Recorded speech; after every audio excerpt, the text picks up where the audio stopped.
بسم الله الحمد لله والصلاة والسلام على رسول الله وعلى آله وصحبه أجمعين أشهد أن لا إله إلا الله وحده لا شريك له وأشهد أن محمدا عبده ورسوله ما بعد. Assalamu alaikum. You're still awake, huh? Okay. We didn't bore you to death yet, but we'll work on it, inshallah. My name is Yusuf. Can you say Yusuf? Let me say Yusuf. Yeah, very good. I wish you'd teach my wife. She keeps mispronouncing it. She calls me useless.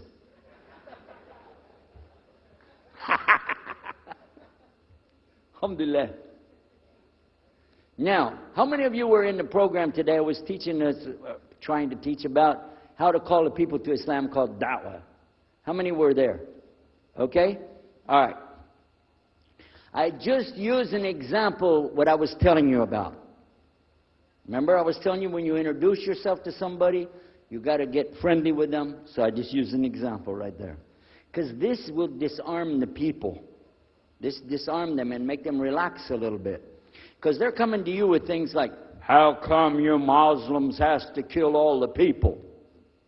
What kind of question is that? How come you have to beat your wives? Why does your book tell you that you're the only ones going to go to paradise? So these kind of questions, when they come to you, what are you going to do? So the first thing, as we said in the program, and I hope, by the way, if you didn't join us today, join us tomorrow. Are we continuing tomorrow on the Dawah thing or no? Oh, okay. But when we're doing it, you look through the schedule. I'm not going to get into that, but just look through the schedule and join us for this whenever we're talking about the Dawah. Because part of giving Dawah is you. And if the people aren't buying it, they're not going to listen to what you got to say. So you got to soften them up a little bit. Got me? Okay, where are we? The subject tonight is the subject of priests and preachers entering Islam. And often people ask me, we heard about you used to be a priest or something and you came into Islam, so, tell us about it. We want to know, how does that happen? And it's not just Muslims who want to know. Non-Muslims would like to know the story too, because they feel like, you mean you didn't understand? I mean, you were a priest, you didn't understand about Jesus? Come on, man. So, it's a topic that I talk about a lot. The first thing I have to do is clarify a couple of points. I was not a priest. In the English, we use the word priest to mean somebody who is in the Catholic Church. If you're not from the Catholics, if you're from the Protestants, then you don't use that term. We usually use the term, for instance, pastor, minister, preacher, reverend, and these are some of the titles. We came up with an awful lot of them because that's the way humans are, right? Give ourselves titles. So I was a preacher and a minister of music. But that doesn't really matter, but just if you're talking to a Christian and you say a priest, he's going to say, oh my God, how is that? And when they find out, oh, you weren't a Catholic, well, that's a lie, then you weren't a priest. So I want to clarify that. As a matter of fact, I will tell you, in my own estimation, I'm probably the least of the factions within this equation. Because there were so many other people that came into Islam at the same time I did. That's why it takes a little bit of time to tell the story. But they asked me to tell it tonight, so we're going to do that. But I want you to listen carefully to realize what goes through the mind of a person that's not Muslim. Okay? And I usually start out by telling people that my father and I were both ministers, and both of us were also businessmen. In the reverse order. We were business first and preacher second. Got me? Because, well, as they say, business is business. And that's exactly how it worked. We operated mostly in Texas. We had a place in San Antonio, Houston, and also in the Dallas area. And we were very concerned about Christian conditions. So my father started something called Concerned Christian Centers. And basically, if you look at it from a material point of view, it was a place to sell stuff. But what we would do is take consignment things in. People could bring things into us, and then we would sell it and keep part of the money. And keep a lot of the money. But anyway, they would bring in what they make with their hands, arts and crafts. And a lot of old women, they like to sit around and make things, then they give it to us, And this helps the church, which is called the church, and then it helps them as well. So it became like business and religion tied together, and that's very common in our country.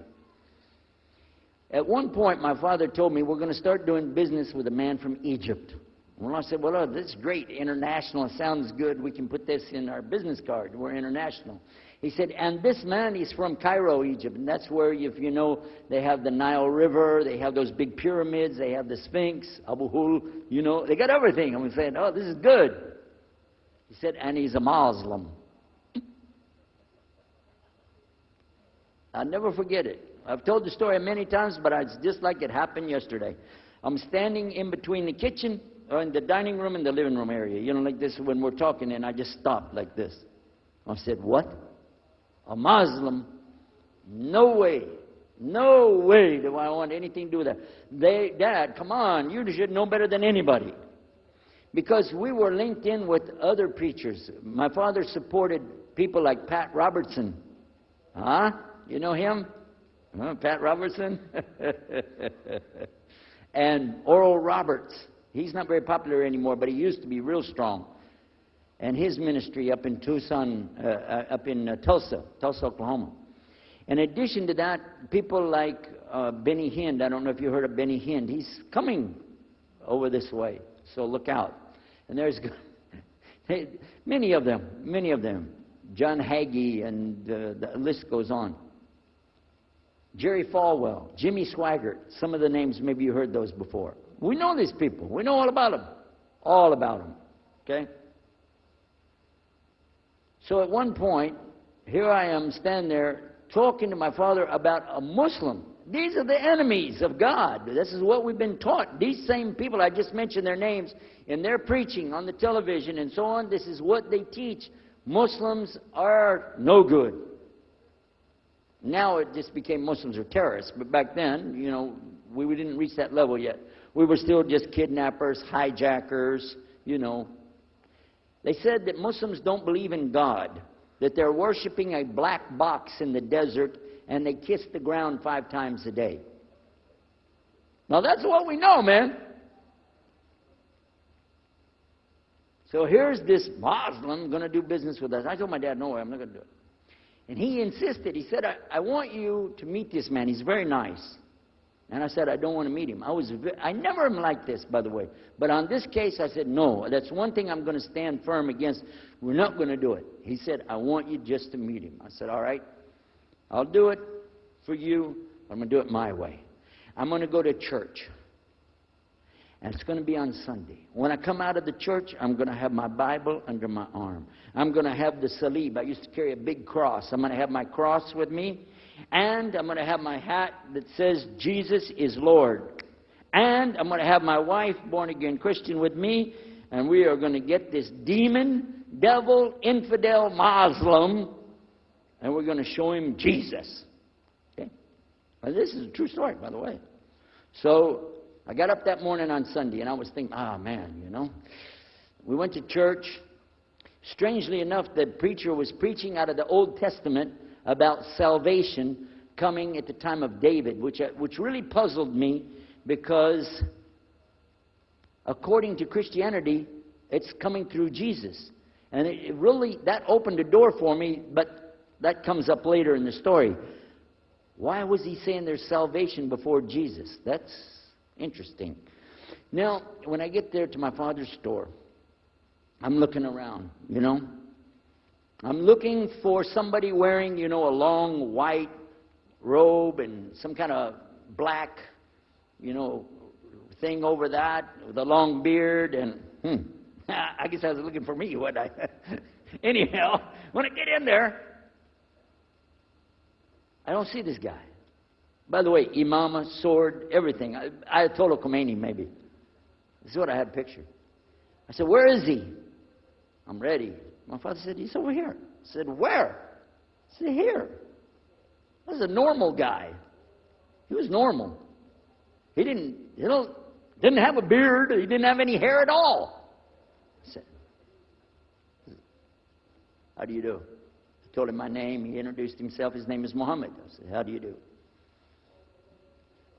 after the niceties of hello, how are you, how's everything, I said, do you believe in God? He said, yes. Oh, yeah? Sure. I said, but do you believe in the God of Moses? He said, yeah. Abraham? Yeah. What about David and Suleiman? He said, yeah. So when I meet this man, I'm impressed that he's believing these things, but I thought maybe he's just saying it. So I even asked him, what about Jesus? Because I thought maybe they're kind of, first I thought Muslims were like Hindus. That was first. And then when he said he believed in some of the things of the Bible, I said, okay, maybe they're like Jews. So that's when I said, yes, but what about Jesus? Do you believe in Jesus? And he said, yes. I said, okay, wait a minute. This is going to be easy. I can convert this guy. So I agreed that we're going to do business with him. And in fact, I took him immediately out to have tea together. We sit together, drink tea, talk a little while. And I started tearing the peach to him right away. I'm in the Bible. I got it right there. Flip it open. Genesis. Let's talk about Abraham. What do you know about Abraham? Abraham, he had 2 sons, you see, and blah, blah, blah, blah, blah. And I'm doing all the preaching to him. You imagine this? And he sat there. Okay. He's a graduate of Allah's heart. Like this. Get me? You know what I'm saying? Well, it happened that during Ramadan, some of his friends that he was staying with had moved their apartment around or something, and he was going to go stay in the masjid for itikaf in Ramadan. It's normal. We didn't understand. I thought he has nowhere to go, and I told my dad, this man has nowhere to go. And my dad said, no, he's got money. I said, no, he doesn't. Dad, I'm telling you, he has no place to go. I heard him say he's going to go live in the mosque to a Christian. If you're going to live in the church, ooh, that's the worst. So I said, let me offer that he can stay at our place. And my dad said, no, you don't do that. That's not right. I said, no, I'm going to offer it to him. I went to him and I said, how would you like to come stay at our place? He said, no, I want to go and stay there. I want to stay in the mosque, and it's something good. I said, oh man, look at this poor man. Oh my God, he doesn't know, you know.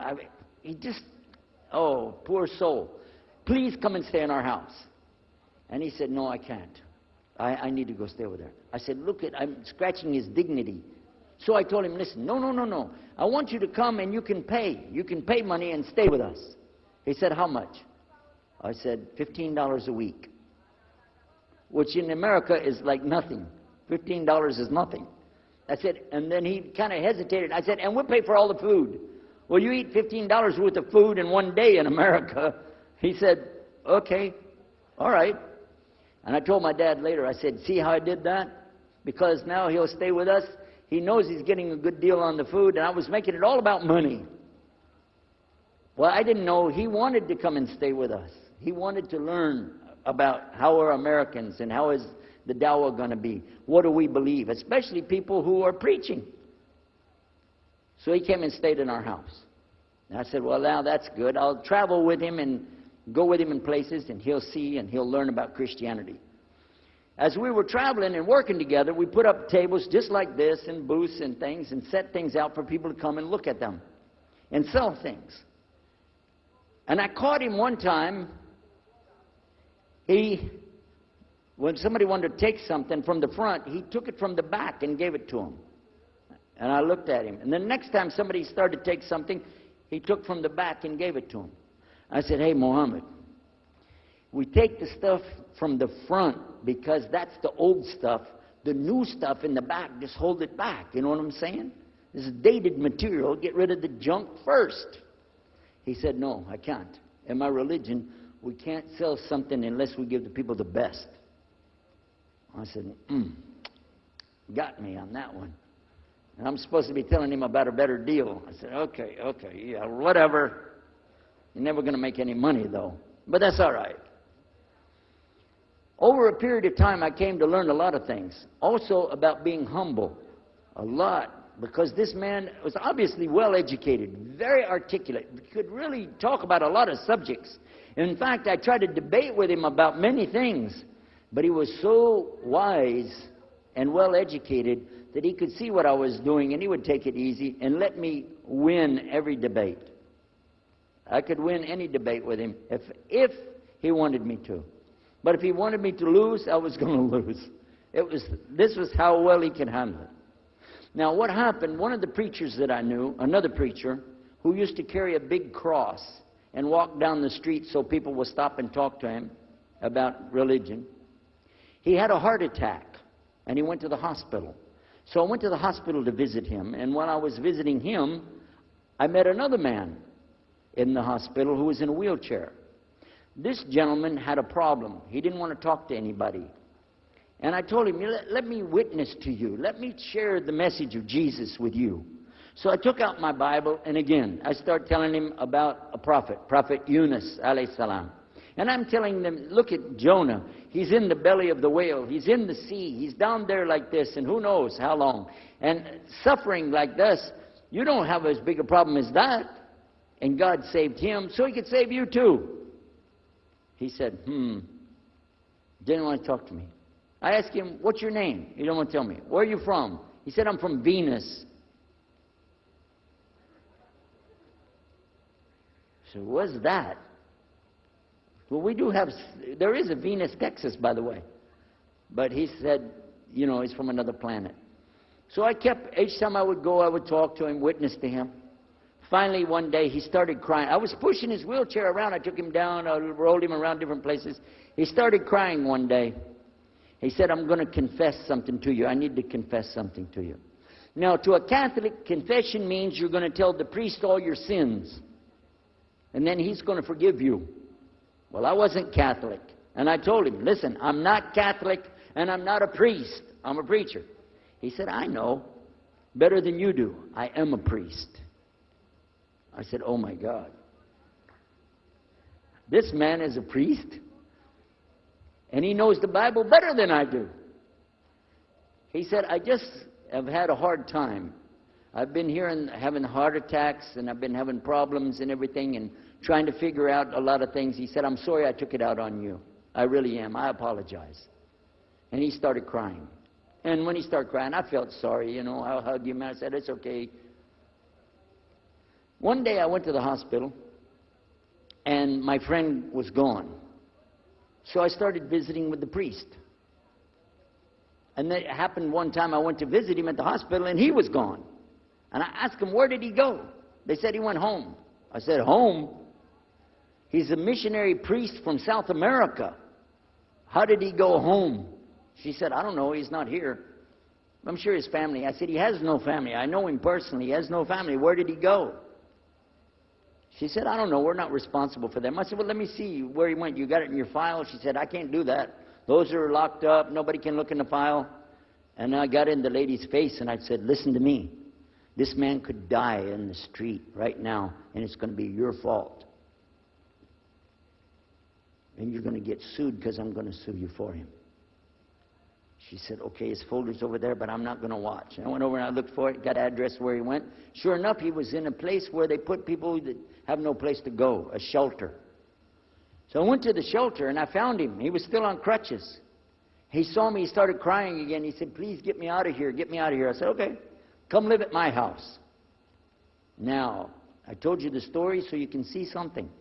Now, look, I have 2 visitors in my house. Huh? One is a Catholic priest. The other is a Muslim. And I'm thinking I can get the Catholic priest and convert him to be a Protestant. At the same time, I'm going to catch the Muslim and bring him over to Christianity. High aspirations. But it didn't work. Some strange things began to happen. We would sit around the table at night to discuss what is the Bible and what's the salvation. My father has a Bible. It's called King James Version of the Bible. Most of you probably heard about it. Especially any students of Ahmadiyya or Zakir Naik, you've heard about King James Version of the Bible. But I work out of a different one that I've had since 1953. It's called the Revised Standard Version. And it says in it, King James Version has grave mistakes. And it says in it, King James Version has grave mistakes, grave errors, defects. in it. That's what it says. So I began to preach out of mine, which doesn't match. And my father said, no, it's this way. I said, no, it's this way. Now my wife comes up with her Bible from Jimmy Swaggart. It's called The Good News for Modern Man. Okay? Totally different. It's written in modern vernacular. You can just, say anything you want to with it. You don't even recognize the Bible anymore. The Catholic priest, he's got another Bible. An older Bible with 73 books. We're working out of 66 books. And his is not even the same in the verses. It doesn't match up at all. And I never even knew about this subject until then. And he's saying this, and I'm saying that. My father's saying something else. My wife's saying something else. And all the time, Muhammad the Muslim is sitting over there like this.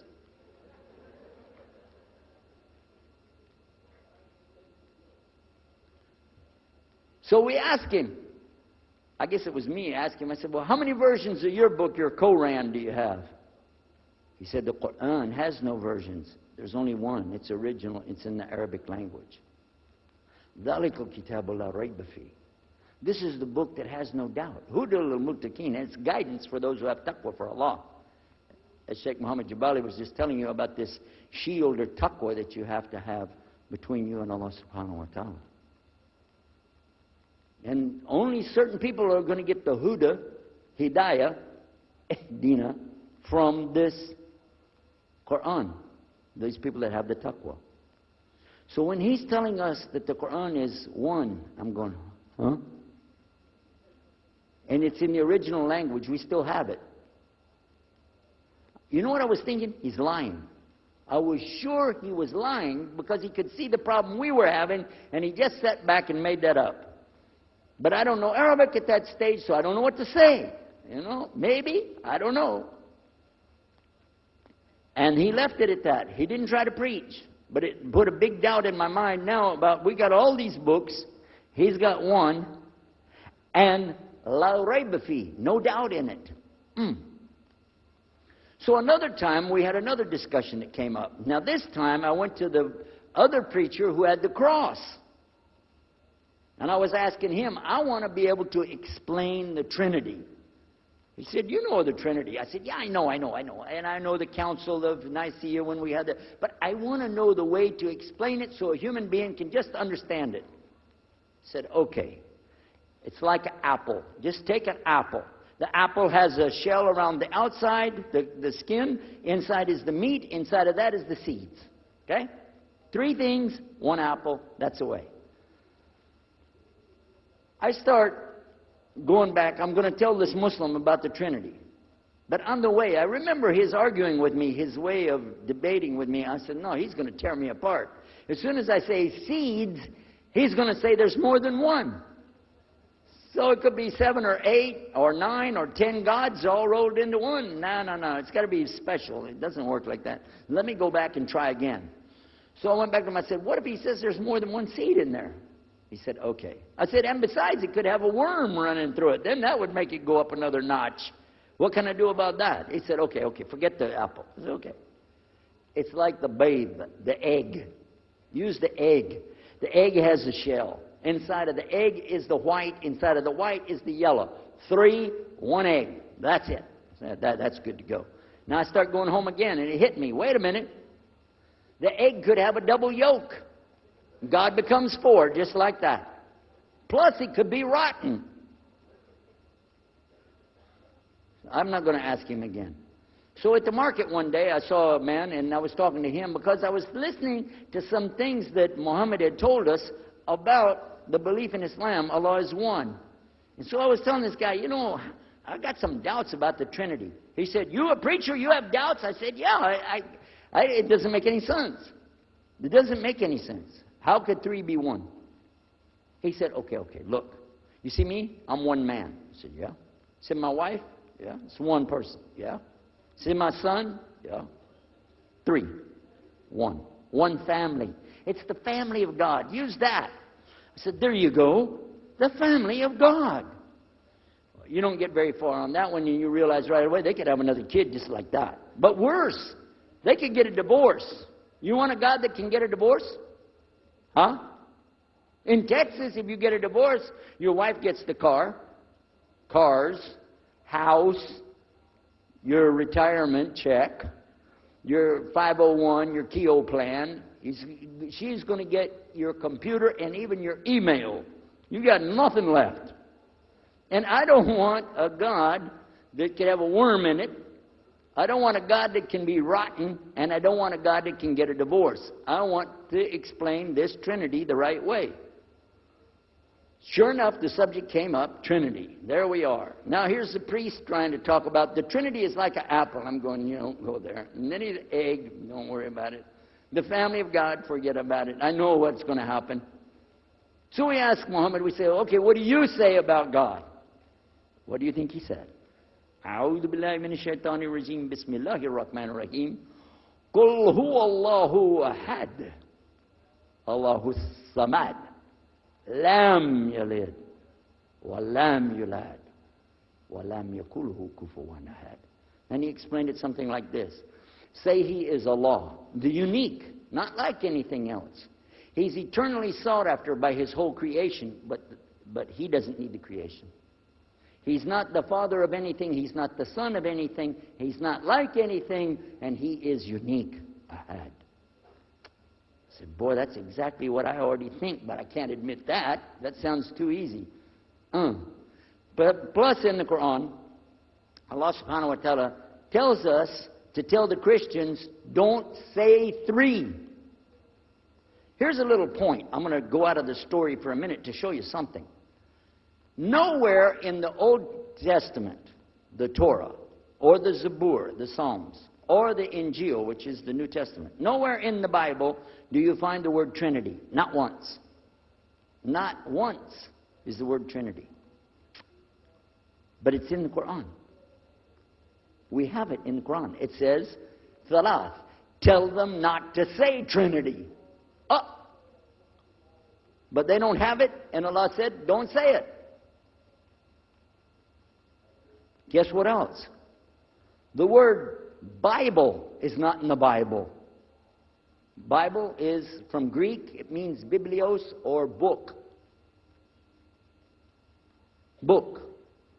But it's in the Quran many times. Is it? Kitab. Book. Ahl Kitab. People of the book. So we found in the Bible a shortage. They're talking about it, but the Quran is explaining it. I found actually in the Quran, I can explain the Bible much better because it gives me the things I didn't know how to explain. So then in my mind, look what I did. I started realizing what he was saying was true, but I never admitted it. Instead, I was taking this and mixing it. And when I would go give my next talk, I would say, so and so and so, and I would use what I learned from the Quran to explain what's in the Bible. Some of the people liked it, but some of them didn't. Because when I began to talk about salvation being based on what? And the Bible tells you in there's no Savior except God. It says it real clear. Jesus is not your Savior, God is. When I found that, I said, okay, let me try another way to explain that. Each thing as I would learn it, I'm trying to change how I'm presenting the thing. It still doesn't dawn on me, I need to do something. But I could see for sure God is only one, and so I totally forget the Trinity thing. My dad never did believe it anyway, so he had no problem with it. Now we come to some new thing. The priest asks the Muslim, can I go to your church with you? The mosque. He said, sure, come on. Well, he went, and they came back. So we took the priest aside. Come here, come here. What do they do? What do they do in there? Tell us, what do they do? Do they like kill some animals, or what do they do in there? He said, no, they just stand there like this, and they pray, and they leave. I said, what? They pray and leave? He said, yeah. Okay, what kind of music do they have? He said, they didn't have any music. No music? How in the world are you going to worship God without music, man? So I asked him, Muhammad, you guys don't have any music? He said, no.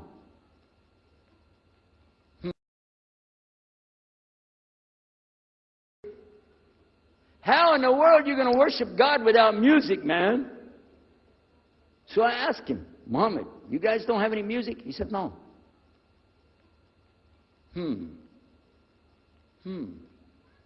Now, I'm in the piano and organ business. I said, how many mosques are there in the world? He said, millions and millions and millions of them. And I said, none of them have a piano. He said, no. Any of them have an organ? He said, no. Oh, man, I can get rich. Just introduce some music to these guys, put it in there, bound to be. I said, do the Arabs have any music? He said, oh, Arabs have music. I said, boy, I got it figured out, boy.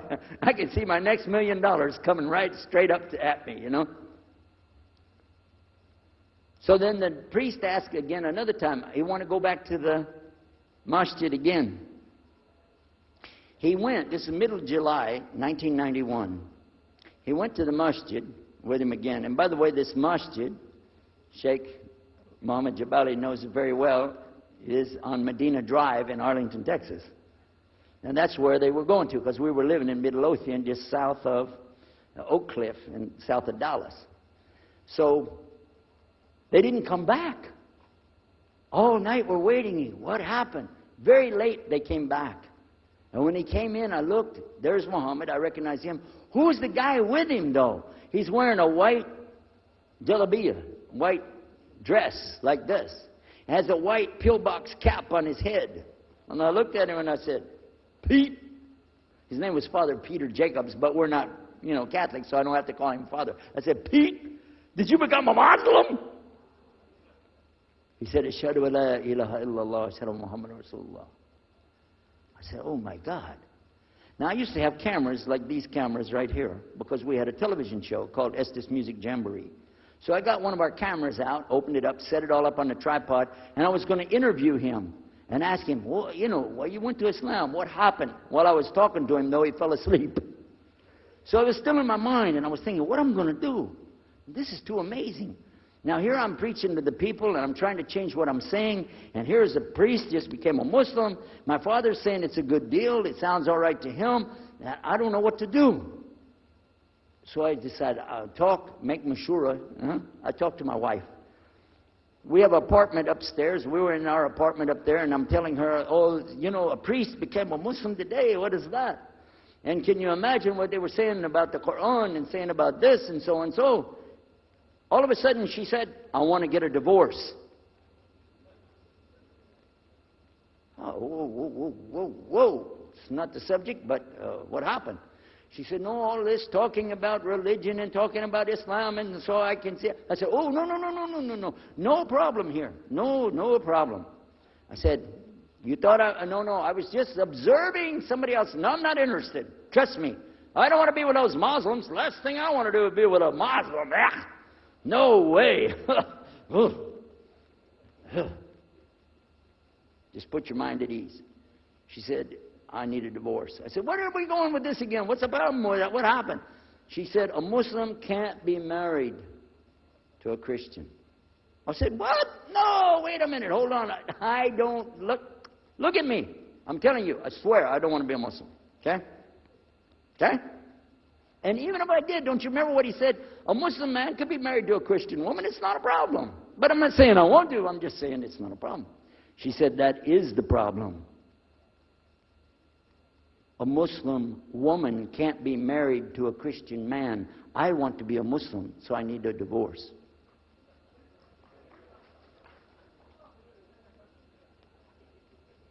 I'll never forget, I was sitting right on the edge of the bed, just sitting there, and I almost fell over. I said, at last, I can tell the truth. I can say it. I didn't realize that she liked the idea. I was afraid. I said, okay, the good news is, I too want to be a Muslim. You know what she said? I don't believe you. I said, no, really. I was just saying that because, but for sure, just so you know, I want to be a Muslim. I've been thinking about it. I want to be a Muslim. We're both going to be Muslim. Alhamdulillah, it's going to be great. Right? You know what she said? I don't believe you because you're either lying right now or you were lying 5 minutes ago when you said you didn't want to be a Muslim. And either way, I don't want to be married to a liar. So get out.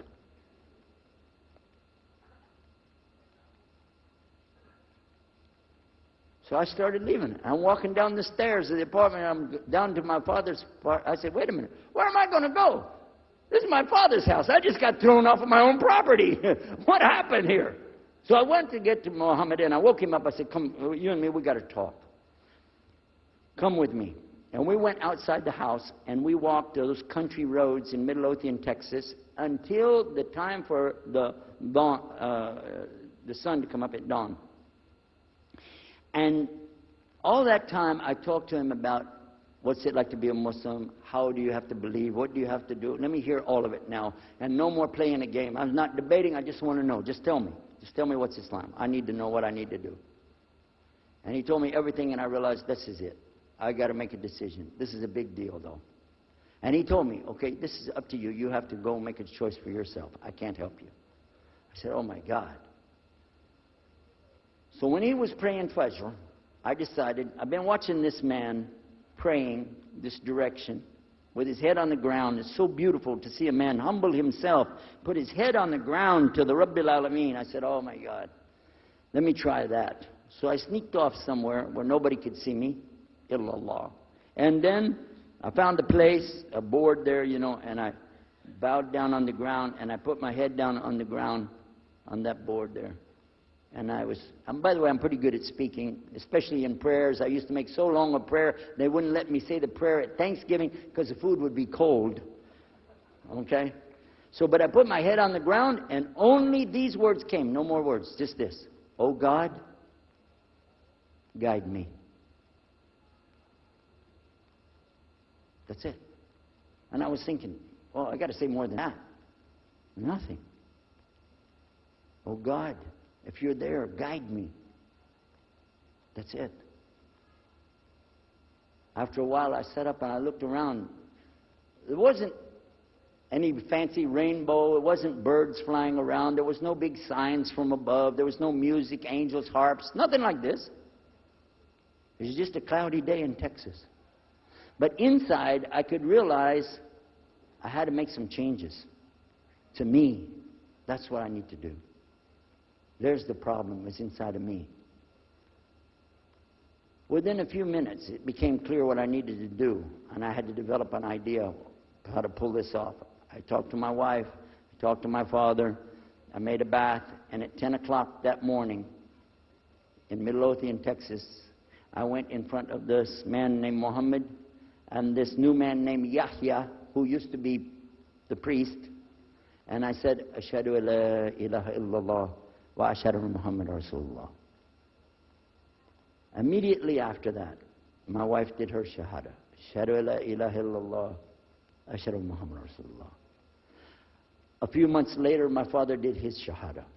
Ashhadu an la ilaha illallah, ashhadu anna Muhammad Rasulullah. Step by step by step, we saw so many people enter into Islam. We wanted to tell the whole world what is Islam. We wanted everybody to know the real Islam. I said, how could this escape our knowledge? How could we not? Later, my father did his shahada. Ashhadu an la ilaha illallah, ashhadu Muhammad Rasulullah. Step by step by step, we saw so many people enter into Islam.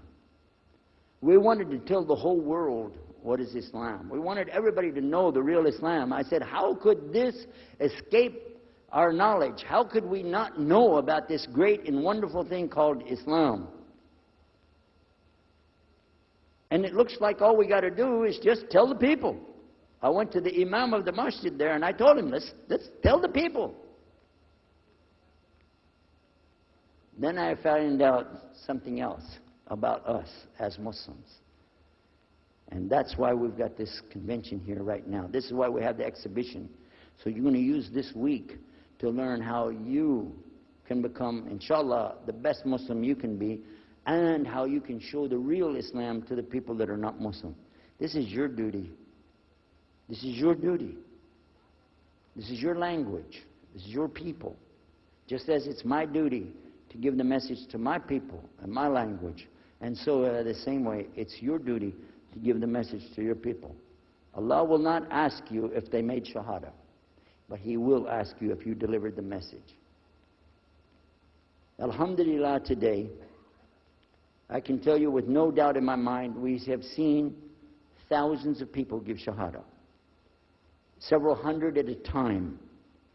And I don't do it through debates.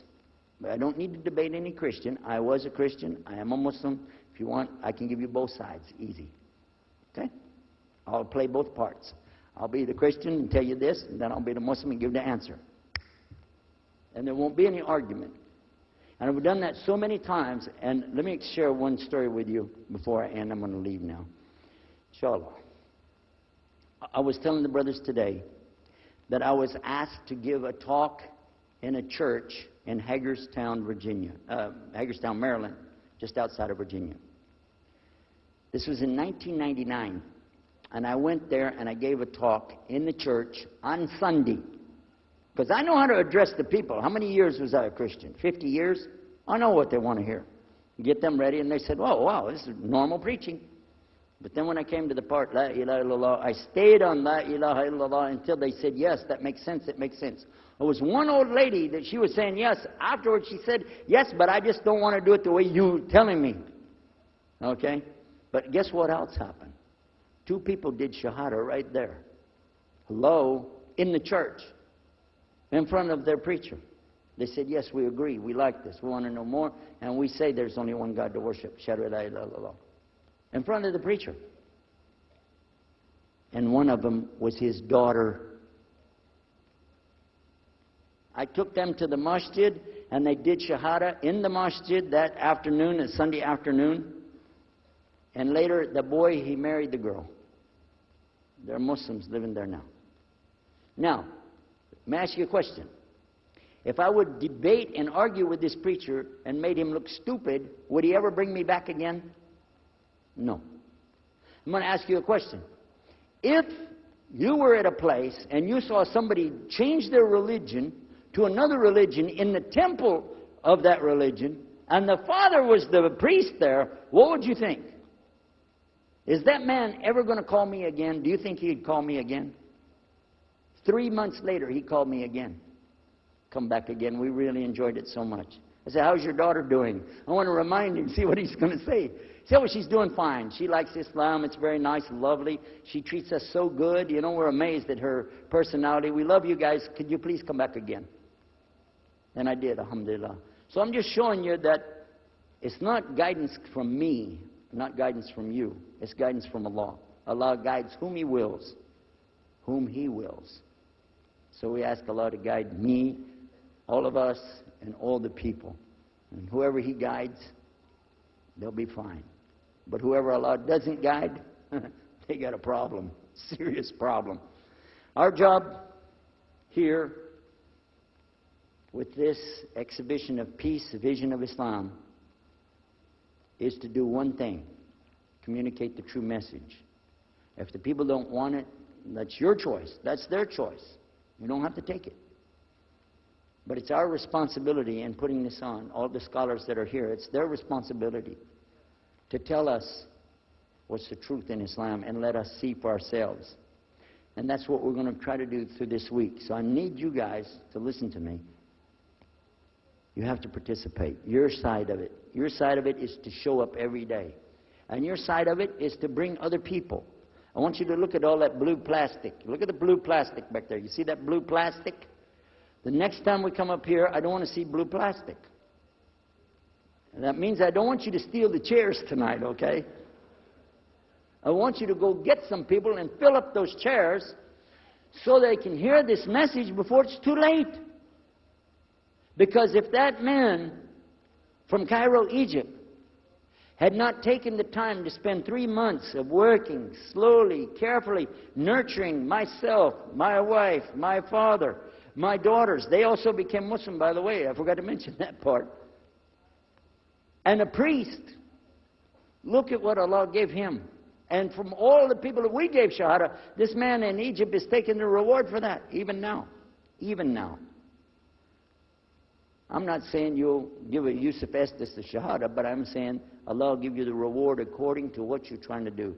Please don't leave this place tonight and forget what you heard here. Please carry this with you.